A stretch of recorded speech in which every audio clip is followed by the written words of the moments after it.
Welcome back to Beauty Heals Podcast. Today, I have a very special person. I say this every single time, but this is a truly amazing artist that I have in the studio with me. Her name is Sophia. She is, how long have we been friends? Like 9 years. It's been a long time. Yeah, it has been a long time. So special. She is a new wife and an artist, a sister, an auntie, just all the things. Tell us just about yourself. Tell us about your art. And yeah, we'll start there. Yeah. Man, tell us about yourself. That's a big question. It's broad. Just like if someone was like, well, like, what do you do? Yeah. Well, your job itself is so cool. Yes, I am a diamond grader for my day job, but then love creating art, love painting, mixed media. Honestly, any type of art it's just creating that I really love to do. And it's been just a passion since I was really little, even. I spent a lot of time just playing, at home with my sister, but then I'd also get, like piece of paper out and just paint, draw, create anything. And I would do a lot of like mimicry art, so trying to draw what I'm seeing. And just over the years, that's kind of the passion that's come out of that. So I do a lot of hyper-realistic art, and just now kind of delved into the abstract world, which is super big. And I feel like literally your work now, I've loved seeing the evolution of just your art.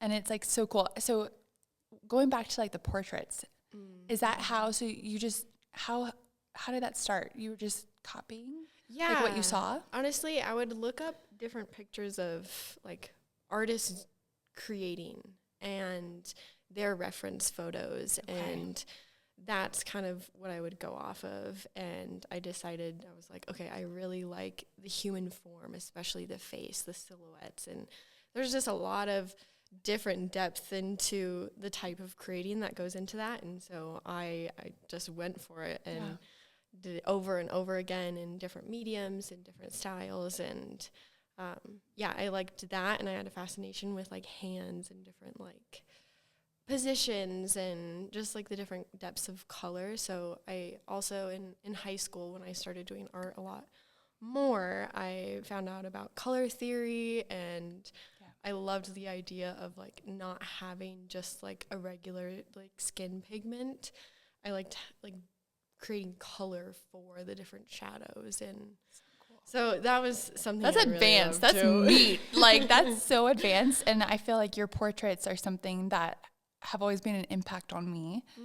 So they're incredible. Thank you. And you've done like a lot of self-portraits, which is even cooler. Yes. Well, and that was, one thing with art is you need reference photos, and you don't want to take someone else's art, photography that you don't know and create it, like recreate it. That takes a lot of artistry out of their work. Yeah. And so I was like, I have my sister, and then I have myself, and myself is more easily accessible if I'm like, okay, I like just want a picture really quick and see like where the lines are. And so it was a lot easier to do portraits that way. And also just creating yourself into a piece of art it can be therapeutic too.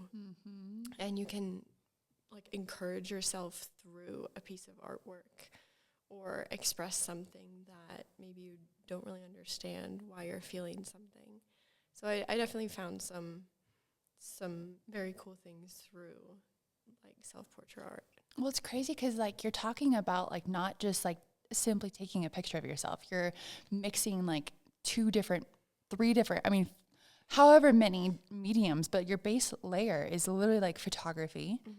And even getting to that point, you're like, what kind of emotion am I going to like try and evoke? Yes. You know what I mean? Like that's crazy. Like the amount of planning that you have to do for all of that. Like how can you walk me through that process? Yeah, so typically it starts with an idea or maybe a feeling even that I'm like, okay, I want to portray this in some way. and deciding, okay, like what setting would I like it in? If I want it in a neutral background so that I can kind of create from there, or if I have a specific background that I'd like to include as a reference. So we have the background, and then definitely what I'm wearing too, because then you have to draw that as well. So if I'm wanting more textures, finding something that would photograph well to be able to create different like folds, like even with your scarf, like that would be like beautiful to draw. So deciding like how busy I want the picture to look, and you can obviously like add or take away, but in the reference photos it's nice to have kind of the basis of what you're wanting to do, and then figuring out like emotions or what message you're wanting to send across with the face then. So it's different layers on that. True artistry. I literally feel like I genuinely have always loved your work, whether it's like the old, I'm using air quotes, but like the old stuff where she's done so many portraits. Yes. And the series that you did of yourself, it was so moving. It was so good. Because again, it's like you did the photography, but then you took it another whole level, and you're like taking it to charcoal, right? Or like just pencil. I'm like, how does someone draw with pencil like this? It's just incredible. And so, but now you're doing abstract. Yes. So talk to me about that, because that's completely like emotionally. Yes. It's a lot of letting go. It's a lot of It's letting loose, go. girl. It's so loose. It's definitely like, I like the hyperrealism because of like the control of like I can choose what it looks like, and with the abstract art, you don't know how it's going to turn out. No. I've had many like canvases where I'm like, I don't even know what to do with this anymore, and it's just like there. Yeah. And so it's deciding to just like put yourself out there without any end goal. And then once it dries, or if I'm using paint, it dries, and then you're like, okay, where does it go from here, and what can I do with it next? It's less planning and more letting go. And I definitely have felt a lot of freedom in that, of just like the process itself is a lot more relaxing than just like sitting down and like reference and then photo reference back and forth. It's a lot of letting go and being like, okay, if this doesn't turn out, it's okay. Dang. How did you get to that place? I mean, like, have you seen any like mirroring aspects to like, wow, like I, and not that like you're letting go of like the portraits, right? Yes. But have you noticed like in your season of life that it's like, oh, that season required me in my artwork or maybe in my personal life to being like a little bit more, it needed to be controlled. In this season of my life, I feel more expansive, I feel more fluid, or have you seen that correlation at all? I honestly have, and it's come down to acceptance of it and knowing that like art and creating art changes over time. Yeah. And that's what I've noticed is like you can have something that you're drawn to your whole life, like the dresses for you, like, and you can have like a staple, but it's not that it gets old, but it like has seasons of dryness where you're like, I don't know what to create. And so I definitely needed this season to break up the stagnant creating. And it's correlated a lot with just the season of life that I have been in with, like being on my own and establishing a career and a church and a relationship turning into a marriage and creating a home. It's definitely given me this space to be like, okay, there's a lot of change going on in my personal life, and so I want to change some of my art to reflect that too. Yeah. Oh my gosh, I love that. Because it's, especially with, I've said this before, I can't remember which podcast I talked about this in, but it's like my aunt, specifically when I was going through like a really hard time with my art, and I think you and I have talked about this, you've seen it. Sophia's walked through a lot of life with me. But when you first met me, and then again, because again, like what you're talking about, art is always evolving. And sometimes I think we can judge that, where it's like, oh, like, why am I changing? Or why is this different? Or why is this like not where I want it to be? And it's like, the emotional part of us is always going to be evolving, and it's literally like a spiral. So you know what I mean? It's like, instead of just fighting the spiral, you're like, right now I'm really up, and then my art might turn dark again. Yes. But my aunt, she was like, man, she was like, you need a hug, or like, you okay? Like, your art is really, like, she pointed out how my art was really like not muddy, but it was just like, it had a lot of darkness in it. Not that it was like necessarily like evil or dark in that kind of aspect, but it held a lot of layers and a lot of mud. And so it's really fascinating that you like see that too. Oh yeah, for sure. I have this like recent process in my art where I just get a very large, I don't know what size it is, but it's a large just sheet of paper and oil pastels. And I just decide, I'm like, okay, whatever I'm feeling, like I do it when I have like some type of emotion that I can't express with words or pinpoint with words. Wow. And I just draw. So whatever color I think of, that's what I pick up. And then shapes, or, I mean, it doesn't even have to be a form. And I just sit with it. And that's been something that's also been stretching. And sometimes it is dark. And, you know, you don't want to admit that some of your art is like not beautiful and bright and cheerful and encouraging, but sometimes like that is, it's what comes out. It comes out like that. And so it's been like cool to see that. And then once it's on the page, I can like look at it as it's almost like outside of me, and I can assess like, okay, that this emotion is coming from this X, Y, and Z, and then go from there. And not having like a judgmental aspect or perspective. Yeah, exactly. Because, you know, you want your art to be beautiful or appealing to others, when sometimes that's not the purpose of it at all. Wow. And just realizing that, and like, I'm not performing for anyone. I'm honestly just expressing myself and doing something that I love. How do you separate those two? So difficult, honestly. It was super helpful for me to take like a long sabbatical from social media and just like create for me. And even if I created something super amazing and wanted to show people, I was like, no, like, for you. I'm going to like save this gem. I'm going to hold it back and enjoy it and frame it and put it on my wall. And then that honestly allowed me to have the space to create things that weren't beautiful. Wow. And break that cycle of like, okay, like this doesn't look good, I'm going to throw this away, or it's not like complete, or this isn't how I wanted it to turn out. And that really helped a lot. And kind of being more private with my art, like only showing it to my close people, and not being like, okay, like I haven't created in like 2 weeks, I need to like force something out. Right. And also not being hard on myself when it'd been like 2 months and I hadn't created anything.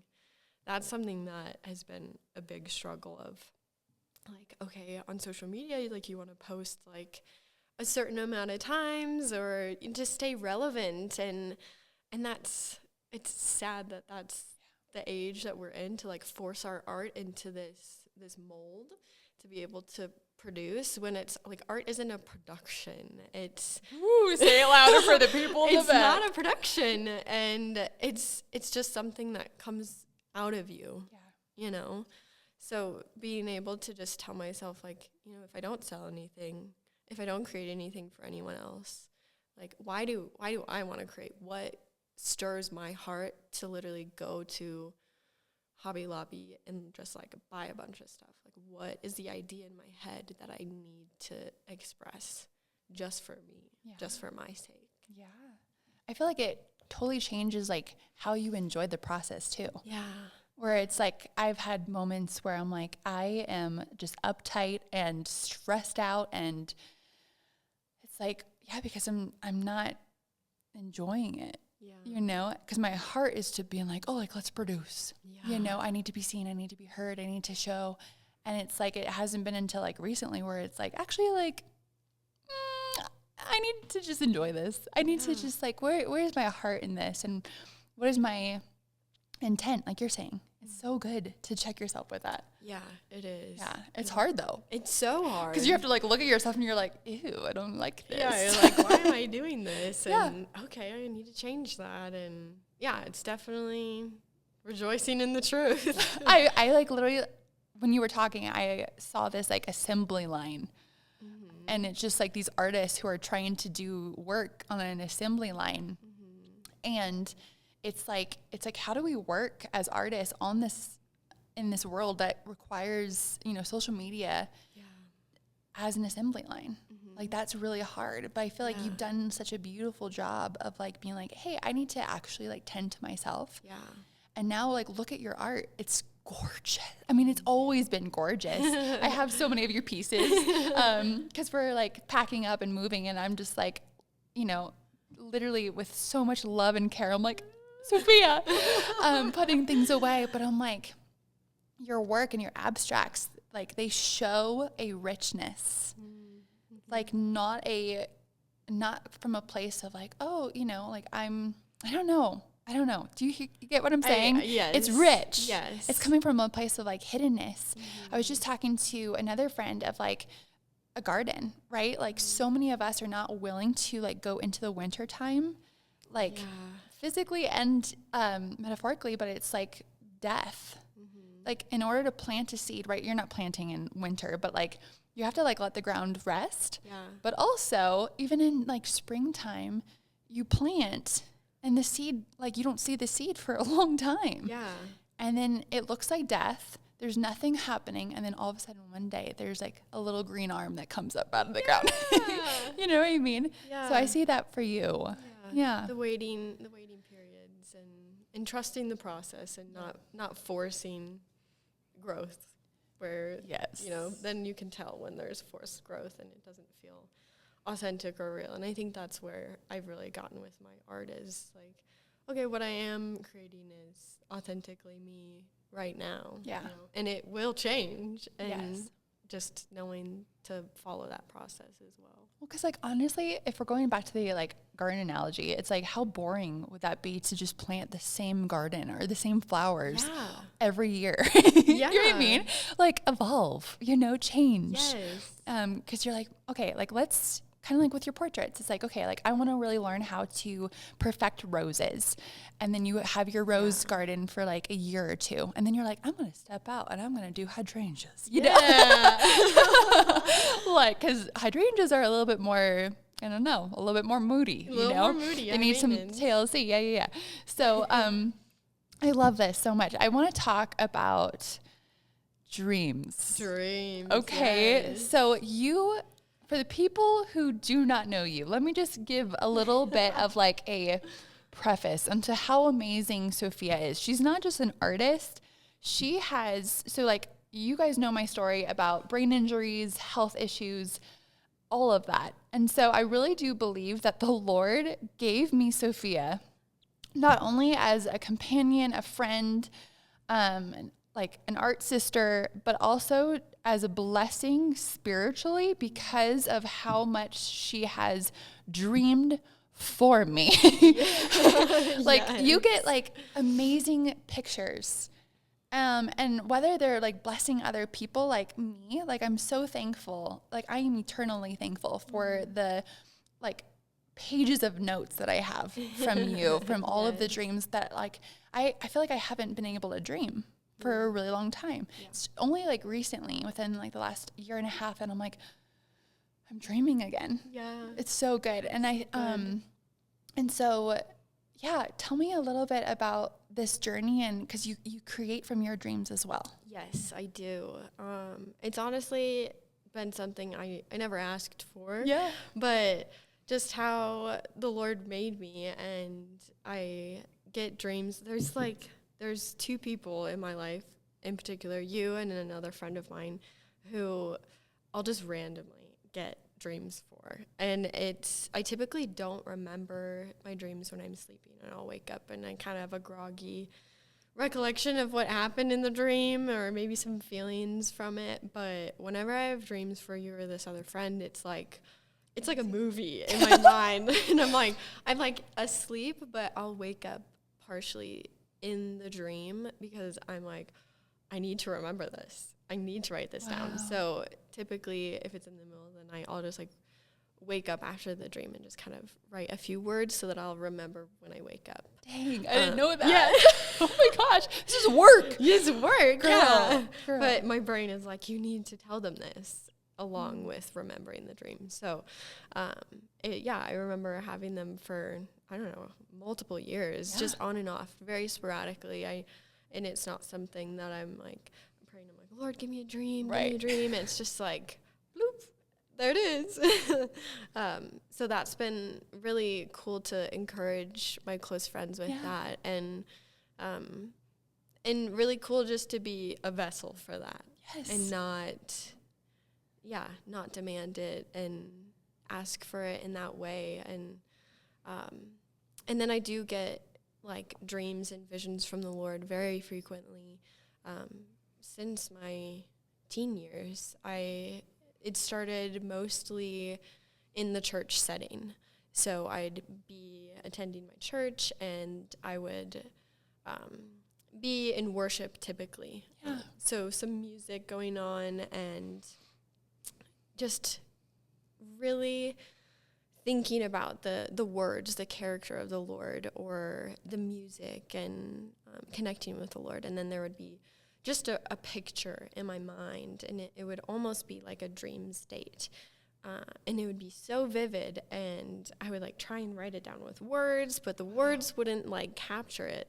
So then I'd be like in my notebook at church, just like sketching out some rough draft of a picture. Oh, and so I have like notebooks full of different pictures and like what they mean. And because typically I'll get a picture, and then I'll also get the meaning of the picture, if not in the moment, but later.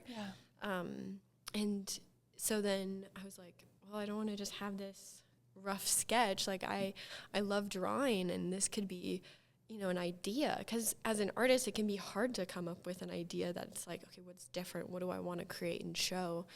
But the Lord just gives me ideas and beautiful things that I'm like, I want to like share and explain this like concept to someone, but I don't know how to do it through words the same as I know how to do it through pictures.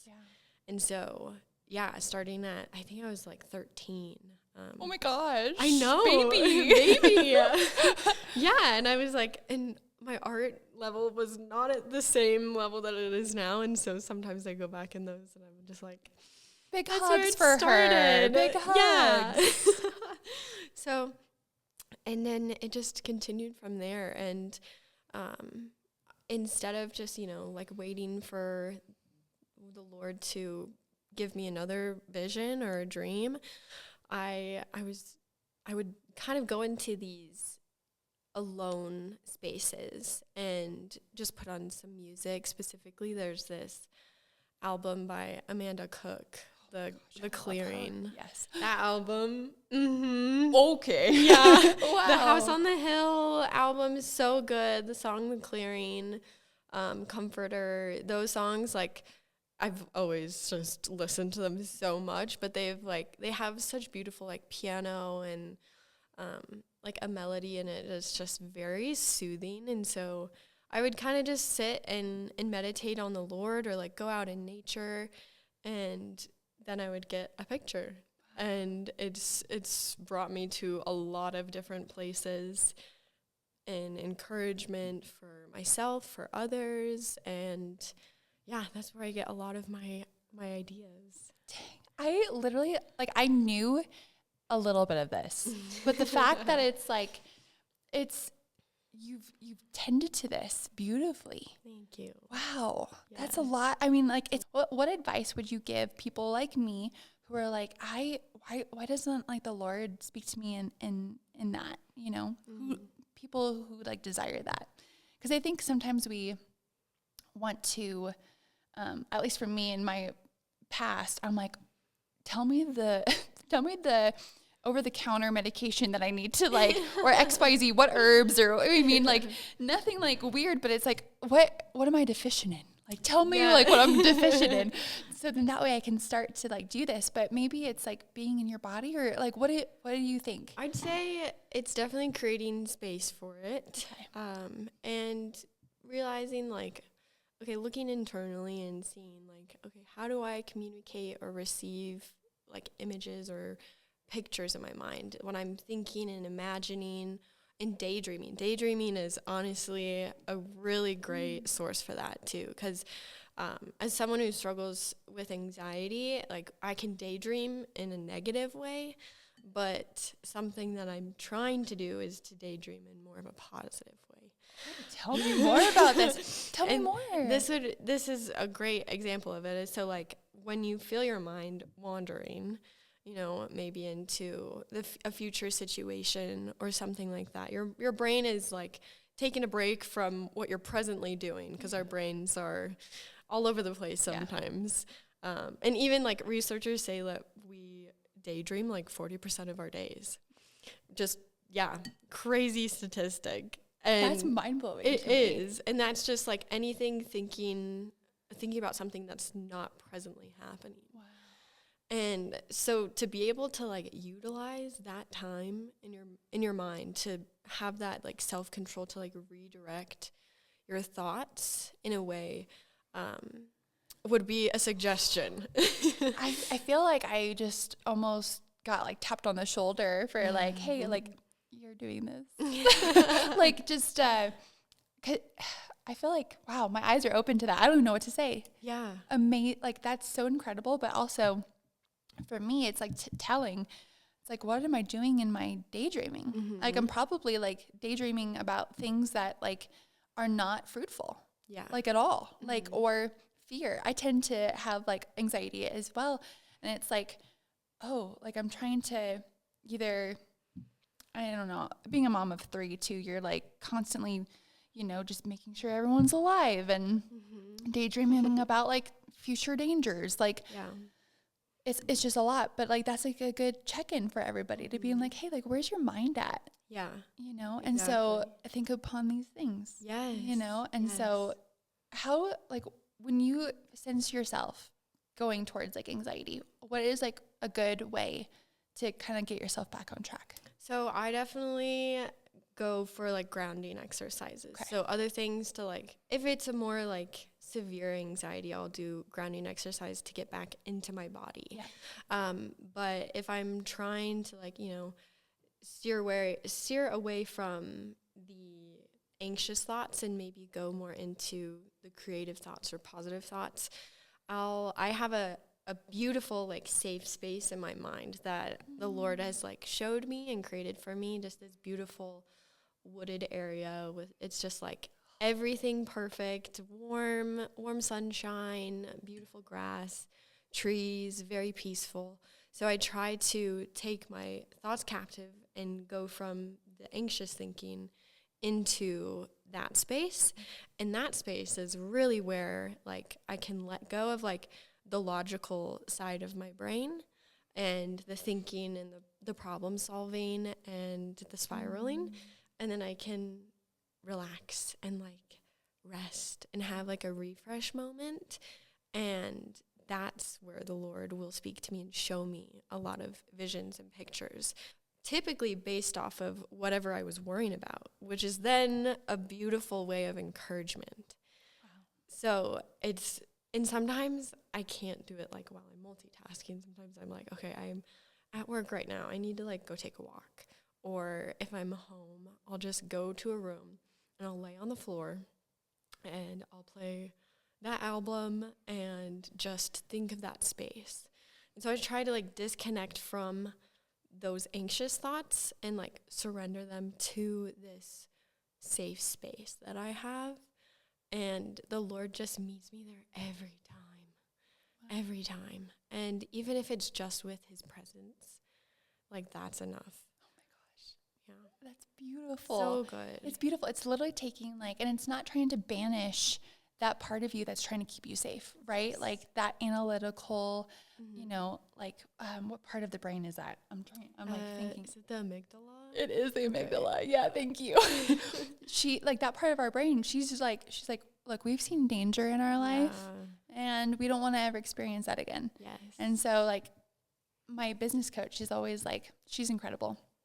Beth with Rosewood Woman, but she is always like, don't banish her. Don't like, you know, don't attack her. She's not doing anything wrong. Right? Like she protected you for a season and a reason. Yeah. And so like taking that part of us and just being like, hey, like actually like we are safe right now and it's okay. And you're taking it a step further in like the creative realm, which like I feel like that is like something that I would love to start practicing more. Yes. Because it's like, I think, you know, we can get to these like automated systems and habits that are not fruitful.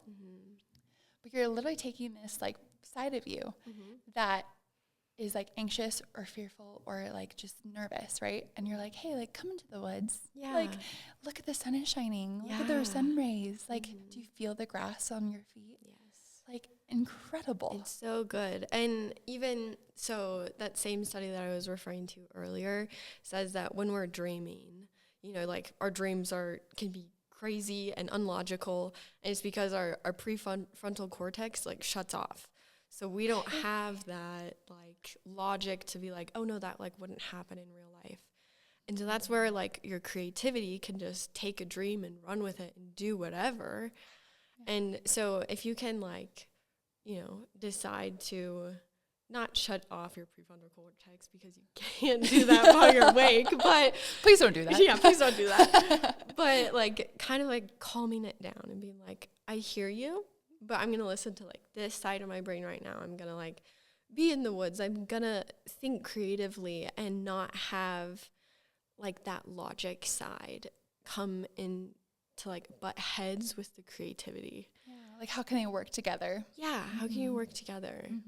Because it's almost like that analytical side is, like, actually, like, talking to yourself. I feel like Justin and I have talked about this where it's, like, the most like brilliant minds actually talk to themselves all the time. Yes. And it's like, we need to do that. But it's like, you see someone talking to yourself and you're like, are you okay? You're like, okay. What's wrong with you? No, but it's like, we literally like that analytical side who might tend towards fear is like, hey, actually like, can you help me? Like, let's think about ways, like let's problem solve. Yes. What kind of art medium we need. Yeah. You know what I mean? Exactly. Like, let's put this, like, I don't know, be helpful here. Be helpful here, please. What feels like really important to like talk about dreams that we maybe haven't talked about yet? I'd say two things. So if you're trying to dream more or, you know, tap into more of that creative side with dreaming, don't have a lot of pressure on yourself with it. Don't have a timeline. It's all about really letting go. And I know that seems counterintuitive if you're trying to like dream more, but like creating that space and figuring out, okay, where do I daydream best? Or like what state in my body do I feel like? Is it that I have to be peaceful? Do I have to be joyful? Stuff like that to like have certain dreaming. Yeah. So I'd say that for sure. And then also if there is any like negative dreams, being very cautious with that too. That's a good point. It's a very vulnerable space to be in. And just knowing that you're, you know, praying that you're protected, you have the armor of God on while you're in this space will allow you to be safe. Because there can still be lies that come in to that space. And even like bad dreams. Yeah. So I always find someone to share them with. So I will share them with my husband or with my sister or with you. Yeah. People that you can express so that if you're sharing a dream and in the dream you're like, I'm not sure about this part or I kind of had this feeling, they can hear it and point different things out to you as well. Because we don't want to be in a vacuum chamber with anything, but especially when we're letting our minds wander. We still want it to be wholesome and encouraging and uplifting. So I definitely recommend that. Or writing them down in a journal is always good too. And then, you know, when you're in a different headspace, going back and reading them and being like, this doesn't make any sense, or this doesn't have any validity to it. And that's okay. But it's just exercising that muscle when it comes up. I think that's like such an important part that we definitely like haven't talked about quite yet, is like maybe the responsibility that you have when it comes to dreams. Because sometimes we'll have like bad dreams and it's like, oh, we never want to go there. Yes. Yeah. You know, but there is like goodness, and there's like a really cool creative part to your dreams, you know, that can really ultimately like bless people. And that's why I wanted to have you on here, because I'm like, I have partaken in the blessing of your dreams, and it's been awesome. But also like it's a sphere that can be really hard for people, especially with, you know, any kind of trauma. Yes. And so, so that's really, thank you for bringing that up. Of course. So good. This conversation has just like, I know it's going to bless other people, and it's just a different aspect to creativity that like not a lot of people really talk about, I think, you know, because the inspiration that comes from dreams is just like, I feel like it's just so rooted. Yes. And so thank you for being here. Of course. It's my honor to be here. You're the best. And I just love you. How can people support you and find you? And because you guys need to find her art. Yes. It'll be in the show notes, but she's so talented. So thank you. Yes, I am currently back on Instagram. So we'll have that in the show notes for you guys. I also have an Etsy page that I need to revamp, so I'll do that. TV. And a website. But locally, I'm here in Colorado, and you can contact me. I do some freelance work, but mostly just selling what I'm creating currently. Yeah. The best. It's like literally the best following you too, because like I think like that's really where people are like, oh my gosh, like she's showing us what she's working on, the process, like, and that's a beautiful way to fall in love and like get her pieces as soon as possible. So anyway, thank you so much for being here. Thank you, Britt. And thank you for watching, you guys. Until next time.